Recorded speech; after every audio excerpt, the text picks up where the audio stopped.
प्राथमिक शिक्षण हे 6 ते 14 वयोगटातील प्रत्येक बालकाचा घटनात्मक अधिकार आहे।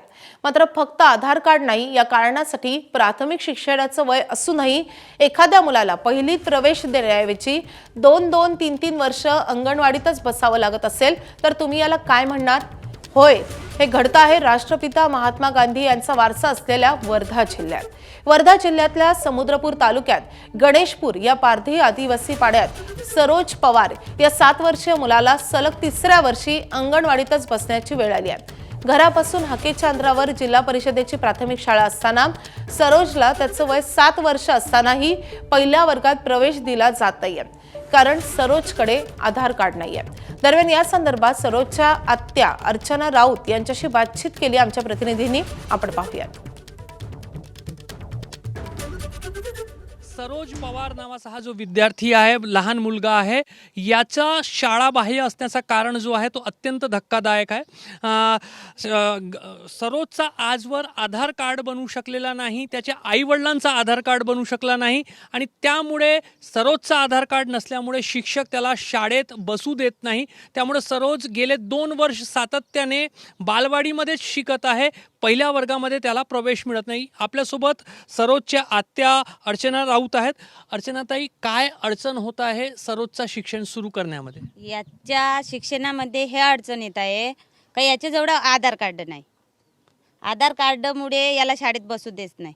कंपल्सरी आता 2 वर्ष झाले हा बालवाडीतच बसत आहे। वय किती आहे? 7 वर्षे।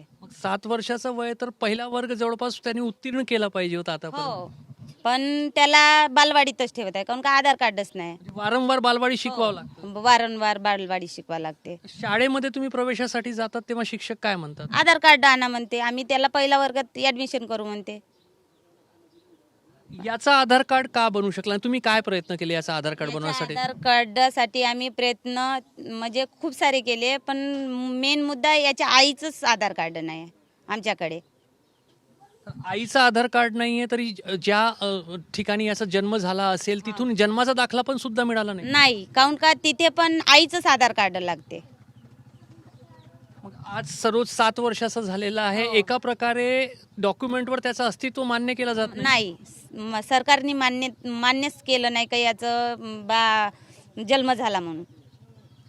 तर आता याला वारंवार बालवाडीमध्ये शिकवावं लागत आहे, तर कुठंतरी हे बाकी विद्यार्थ्यांपेक्षा मागे नाही जात पडत? हो, आता मागेच राहणार आहे सर, काऊन का याला वारंवार बालवाडीतच बसावं लागेल। जोपर्यंत आमच्याजवळ आधार कार्डाचा काही पुरावा येत नाही तोपर्यंत आम्ही काही करू शकत नाही।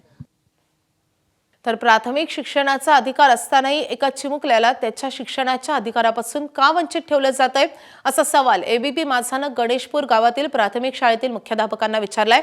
तर त्यांनी यावर काय प्रतिक्रिया दिलेली आहे, कसं धक्कादायक उत्तर दिलंय, आपण पाहूयात।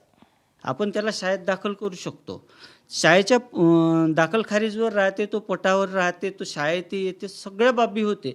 परंतु त्याची जे काही मेन आम्हाला जो प्रॉब्लेम येते ना, तो त्याचं आधार कार्ड खूप महत्त्वाचं आहे। आधार कार्ड जोपर्यंत निघणार नाही तोपर्यंत त्याचं ऑनलाईन कोणतंही हे होऊ शकत नाही। त्यामुळे तो विद्यार्थी बँकेचं पासबुक काढू शकत नाही आणि तो ऑनलाईन ज्याही बाबी आहे, स्टुडंट पोर्टल, युडायस प्लस, त्याच्यानंतर संच मान्यता, यापासून शाळेवर त्याचा विपरीत परिणाम होते। एबीपी माझा, उघडा डोळे बघा नीट।